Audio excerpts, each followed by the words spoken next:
welcome to my channel. I'm Rich with RLR 336 Gloves, and I just got some riding tips for you today. This is another tight trail video tip, but a little bit different spin on it. Had some video GoPro footage of me negotiating through some tight South Jersey single track, and just wanted to kind of put a little bit of a different spin on it with that, and just kind of talking you through it. I've been wanting to start the year off with some video tips to help you guys out, and I had an idea to do this, and we're just going to wing it and see what happens. And I look forward to you guys giving me your feedback. If possible, hit the thumbs up, subscribe, share on your social media. I would really appreciate that. Thanks, guys. So here we are with some tight South Jersey single track. Actually, my nephew's in front of me. He's actually slowing down, obviously, because the old man's catching him. He's standing up through there.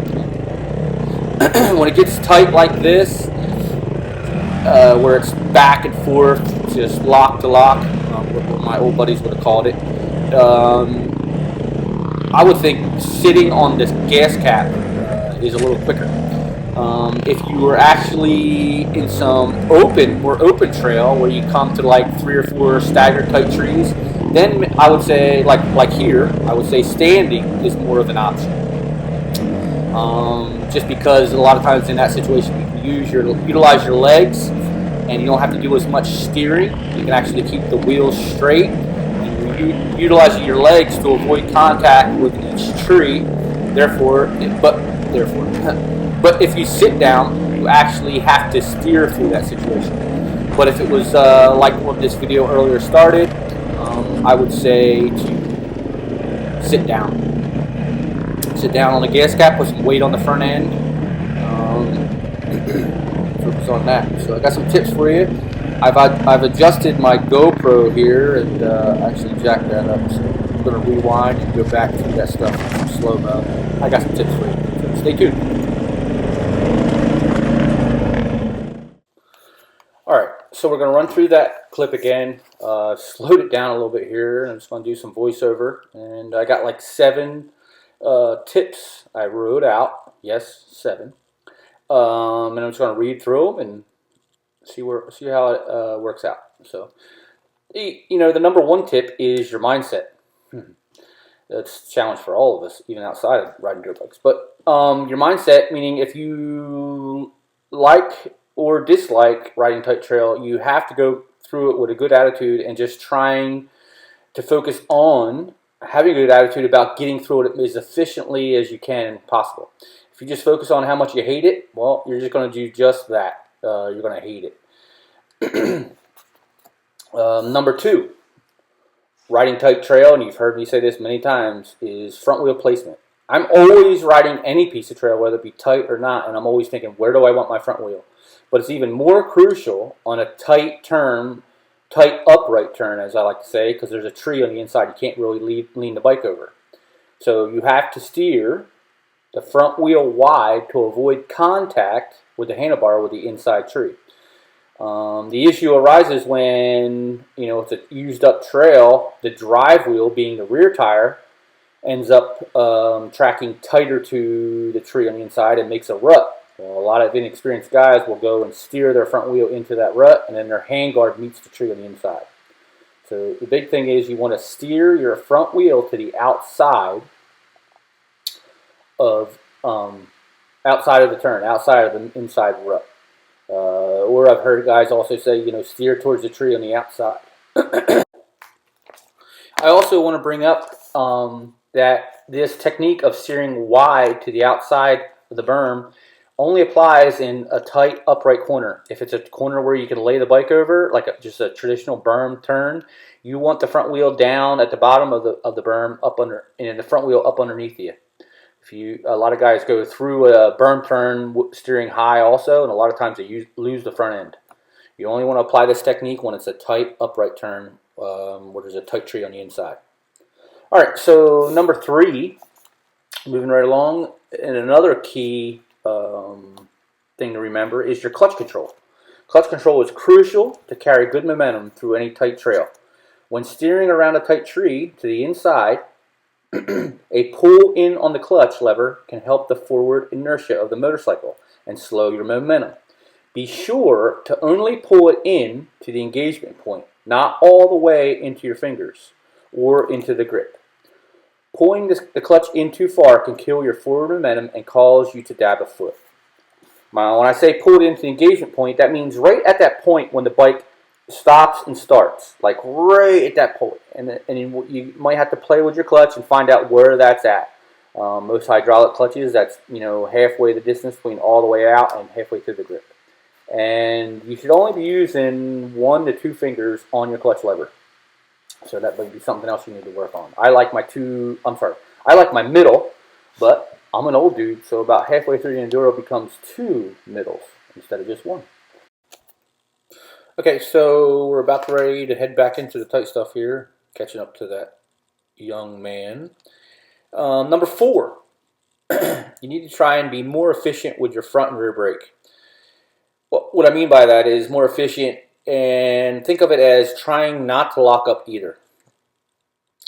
Utilize more front than rear, and use the front brake lever with 1 finger, either pointer or your middle. Sometimes when you use 2 or more, a lot of times guys inadvertently lock it up. Apply enough to drag it, not lock it up. To use the rear brake efficiently, remember to try and get in the habit of keeping your foot tight to the case and apply pressure to the brake pedal, and teach yourself where that point is before lockup. Note that if you pull the clutch lever in too far and apply rear brake, the rear wheel will lock up and cause you to lose momentum and time. Alright, number 5. Man, it's getting tight in here, isn't it? It's like a hallway. Gear selection.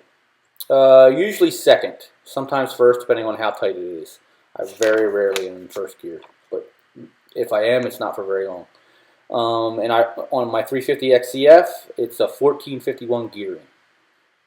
Number 6, I kind of went over this a little bit before, sitting or standing. As you can see, the young kid in front of me is standing. He's just cruising, trying to wait up for the old man. But anyway, I mean, standing through here is kind of fun, something to play around with. But when it's this tight and lock to lock back and forth, I would say just sitting on the gas cap is more beneficial.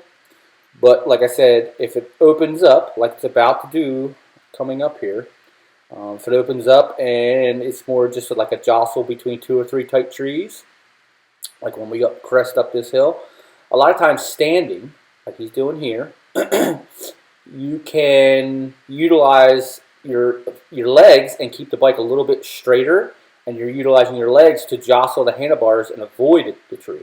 When sitting, it takes a slightly longer path, and you have to do more steering. So just something to think about. There's always that exception in off-road. That's the unique thing about off-road. And number 7, because I always get asked this, is bar width. I prefer 31-inch bars for leverage. Shorter bars limit my control and leverage in whoops and more open trail. Lately, I just started running an 821 Renthal fat bar, and I really like that bend. Steering technique, something to think about too. This is a number 8, and I told you I was going to have 7, but number 8 is something to think about.